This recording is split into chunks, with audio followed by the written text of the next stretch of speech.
అందరికీ నమస్కారం. చూడొచ్చు మీరందరూ మన సలీం భాయ్ ఆరోగ్యం ఎలా ఉందనేసి ప్రతి ఒక్కరు మదన పడుతుందనేసి నాకు తెలియడం, ఫోన్లు చేసి తెలిపినందుకు అందరికి ప్రతి ఒక్కరికి హృదయపూర్వక వందనాలు. మరియు ఇక్కడ కస్టమర్ కి కొంచెం ఏదో తగ్గిందంట, ఆయన అడుగుదాము. సార్ నమస్కారం సార్, ఏం తగ్గింది మీకు? ఏమైంది? ఇక్కడికి వస్తే ఏం బాధ మీకు? ఎలా ఉంది?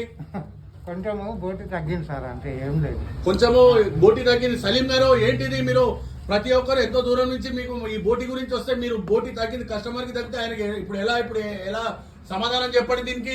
ఇప్పుడు ఏమంటే ఇక మనం బోటి మంచి ఉన్నది కాబట్టి ఇక కస్టమర్ ఒకడు వచ్చినారు, ఆయన తీసుకున్నారు. ఇక సార్కి కొద్దిగా తక్కువనే దొరికింది, దాని గురించి ఇక సార్ మనం రెగ్యులర్ కస్టమర్ ఇక అట్లా అర్థం చేసుకుని ఇక తీసుకున్నారు. ఇక మనం రెగ్యులర్ కస్టమర్ కదా అట్లా అని. ఇదండి మన సలీం భాయ్ గారు తినడం, బోటి తక్కువ ఉంది, దీని గురించి తెలియడం జరిగింది. ఒక్కసారి మన కస్టమర్ గారిని అడుగుదాము. అయ్యా మీరు ఎంత బోటి గురించి వచ్చారు, ఎంత దొరికింది? నేను కేజీ అనుకున్నాను, నాకు 3 పావు దొరికింది. పావు కిలో తగ్గింది, అడ్జస్ట్ అవుతుందండి. నాకు ఇంకో అతను కూడా వచ్చిండు కాబట్టి ఇద్దరికి సరి సమానం ఇచ్చేసారు.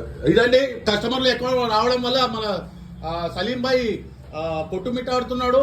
ఈ మాంసాన్ని ఎలా చేయాలి ఇప్పుడు ఈ కస్టమర్ గారికి అతి త్వరలో ప్రతి ఒక్క రోజు మళ్ళీ కిలో మాంసము బోటి తేవాలని మన సలీం భాయ్ని కోరుకుంటూ, మన కస్టమర్ గారికి క్షమించాలని కోరుకుంటూ, క్షమించాలి దయచేసి ప్రజలారా, తొందరగా రండి. బోటి మటన్ కూడా అయిపోతుంది.